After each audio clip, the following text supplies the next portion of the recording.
It's not storage. It's not storage.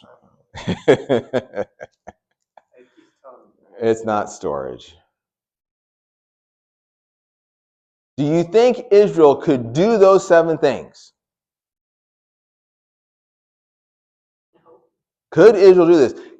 Gabriel comes to Daniel and says, okay, Daniel, God is saying there's 70 weeks. Now there's 2,300 days, and when we apply the day for year principle, we know that's 2,300 years, right?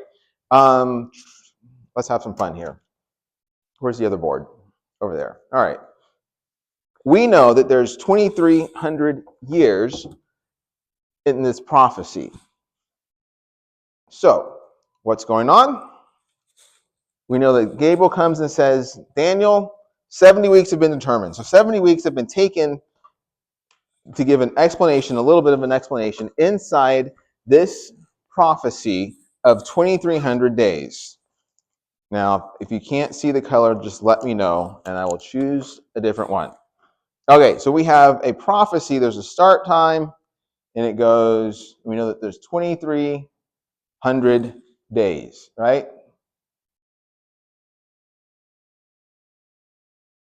Now, if we take the year for day principle, this is 2,300 years. And we can go through and figure out a start point here in a second. But Daniel says that Gabriel tells Daniel that there's 70 weeks that are determined for thy people.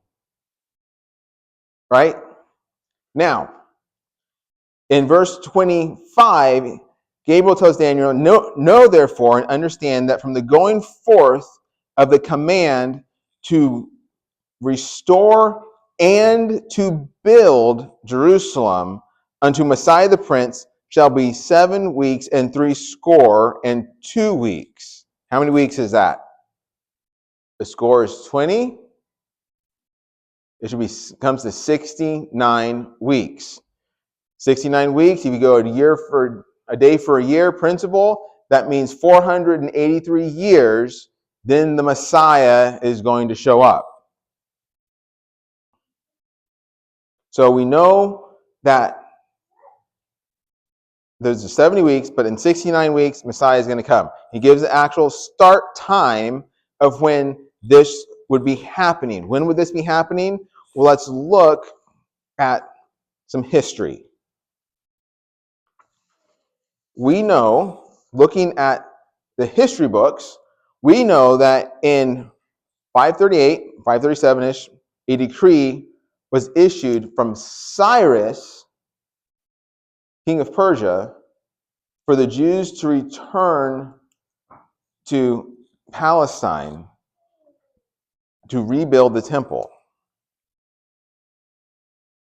The second decree, that was just a temple. The second decree, 520, 519 BC, Darius the First issues a decree. Now, that's in the second year of Darius the First, he issues a decree that they can continue rebuilding the temple. Okay? So you have Cyrus, King Cyrus, issues the decree, and if you want to go back and you can study the books of Ezra and Nehemiah, you can see some of these decrees, that Cyrus says you guys can go back and you can rebuild your decree.